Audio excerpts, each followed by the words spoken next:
क्रिया के बारे में यही सुना होगा कि जिससे किसी कार्य का होना या करना पाया जाए। अब क्रिया बनती कैसे? क्रिया का निर्माण होता है धातु से। क्रिया के मूल रूप को धातु किसे कहते हैं? धातु होता है, क्रिया के मूल रूप को धातु कहते हैं। यानी अर्थात जैसे उदाहरण के द्वारा समझा रही हूँ, खाना है, खाना में खा धातु है, ना प्रत्यय जुड़ा है, तो खा प्लस ना बना क्रिया का पद, खाना। जैसे पढ़ना, पढ़ धातु, ना प्लस ना, पढ़ना। अर्थात क्रिया किससे बनी? प्रत्यय जुड़ गई, धातु प्लस प्रत्यय क्रिया का पद बना।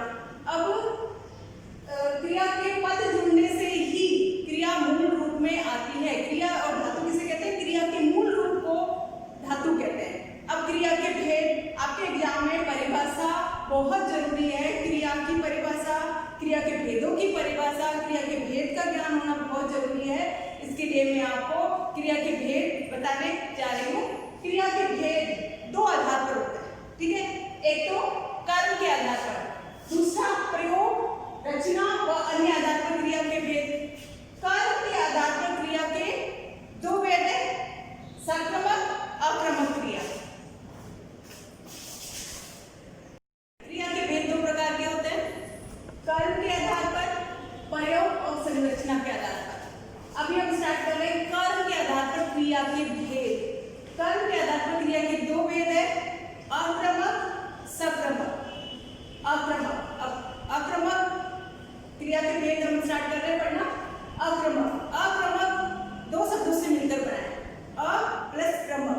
अ का अर्थ है बिना, क्रमक के कर्म के, क्रमक का अर्थ है कर्म के, दोनों को मिलाकर क्या बना? बिना कर्म के। अर्थात जब क्रिया में कर्म नहीं होता है, अर्थात जब क्रिया का प्रभाव सिर्फ कर्ता पर ही पड़ता है, कर्म पर नहीं पड़ता है, वहां होता है आक्रमक क्रिया।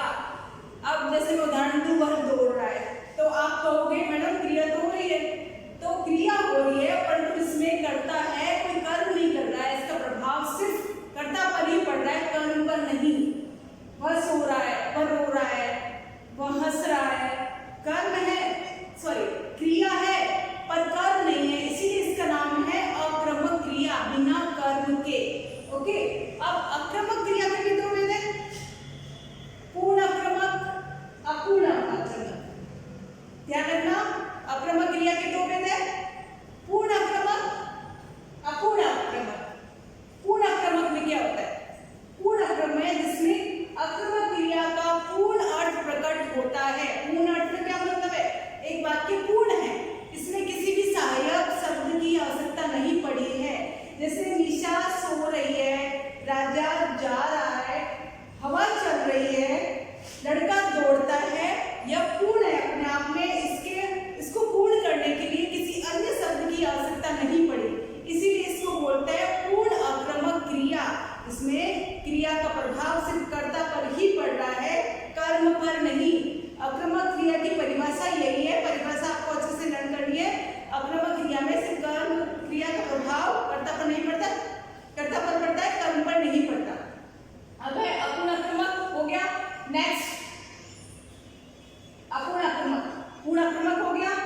अपूर्ण आक्रमक का नाम से लग रहा है कि अपूर्ण है, अर्थात जिस क्रिया में, इस आक्रमक क्रिया का पूर्ण अर्थ प्रकट होता है, प्रकट नहीं होता है, पूर्ण अर्थ प्रकट नहीं होता है, अर्थात अर्थ को पूर्ण करने के लिए किसी सहायक या पूरक शब्द की आवश्यकता पड़ती है।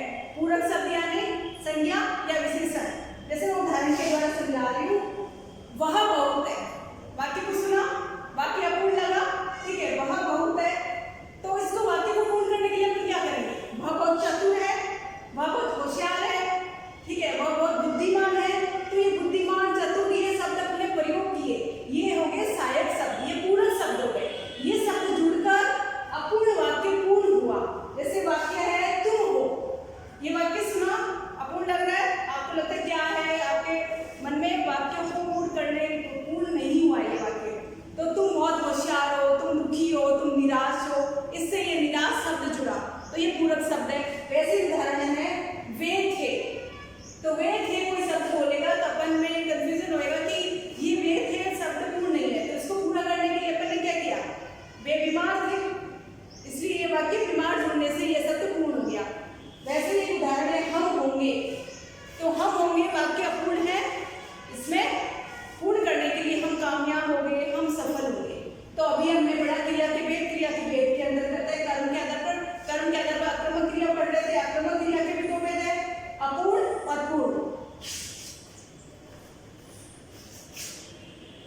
सक्रमक क्रिया होती है।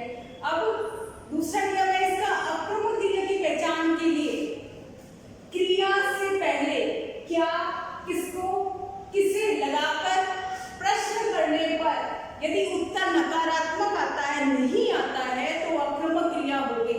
ठीक है, अब स्टार्ट करने जा रही हूँ सक्रमक क्रिया। प्रयोग के आधार पर क्रिया के भेद का दूसरा भेद सक्रमक क्रिया। सक्रमक क्रिया किससे बना है? दो शब्दों से मिलकर, स प्लस क्रमक। स का साथ अर्थ है साथ, क्रमक का अर्थ कर्म के, यानी कर्म के साथ। यानी जिस वाक्य में हमेशा क्रिया का प्रभाव कर्म पर पड़ता है वो होती है सक्रमक क्रिया। ठीक है, इसमें क्रिया कर्म की संभावना व्यक्त की जाती है, क्रिया का सीधा सीधा प्रभाव या फल कर्म पर पड़ता है, उसे सक्रमक क्रिया कहते हैं। जैसे लड़कों ने आम खाए, तो इसमें खाए है क्रिया, तो कर्म क्या हुआ? आम। तो इसका प्रभाव किस पर पड़ रहा है? कर्म पर, आम पर।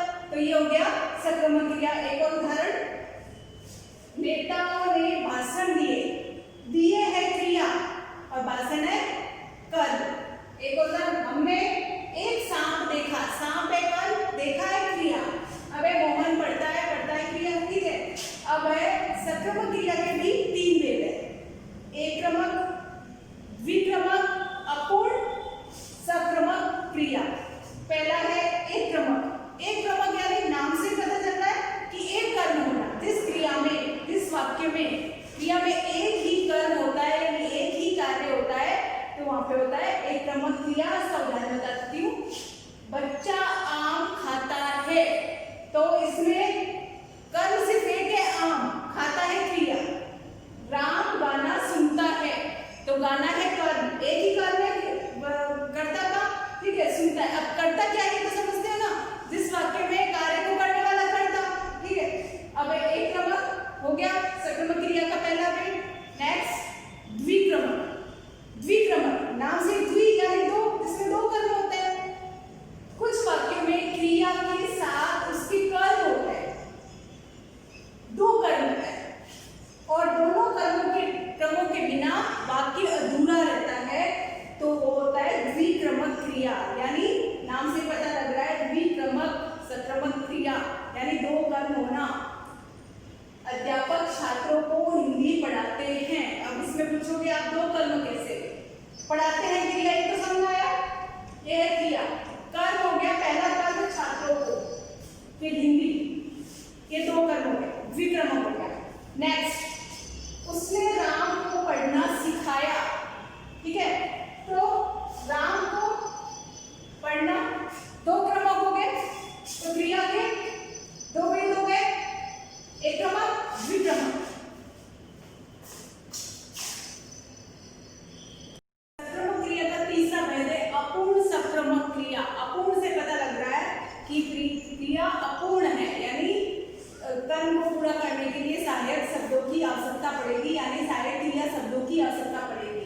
जिन क्रियाओं में कर्म रहते हुए भी अर्थ का पूरा बोध नहीं होता है, उन्हें पूरा बनाने के लिए कर्म से संबंध रखने वाले पूरक शब्दों की आवश्यकता होती है, उन्हें अपूर्ण सक्रमक क्रिया कहते हैं। उदाहरण में समझा देती हूँ, राम श्याम को मूर्ख समझते हैं। इसमें मूर्ख समझते हैं, ये अगर वाक्य आ जाता राम मूर्ख समझते हैं, तो ये वाक्य अपूर्ण हो जाएगा। तो शाम को आया, तो शाम है, श्याम वाक्य का पूरक शब्द हो गया। एक और शब्द, वह सबको अपना भाई समझता है, तो सबको शब्द आया, उससे ये वाक्य पूर्ण हुआ, यानी इससे सहायक क्रिया शब्दों की आवश्यकता पड़ी, इसीलिए अपूर्ण सक्रमक क्रिया हुई। यदि वाक्य को पूरा करने के लिए किसी अन्य क्रिया शब्दों की आवश्यकता पड़ती है, तो वहां पे सक्रमक क्रिया का, अपूर्ण सक्रमक क्रिया का भेद हुआ। अब नेक्स्ट है सक्रमक क्रिया पूर्ण हुई। असक्रमक क्रिया की पहचान कैसे करेंगे? कई बार क्या, हमेशा कई बार परिभाषा भी पूछी जाती है, भेद पूछ लिया जाता है, परंतु कई बार वाक्य दे देंगे, तो वाक्य से आपको क्रिया पहचाननी पड़ेगी। अब आक्रमक का मैंने बताया, असक्रमक का मैं बताया।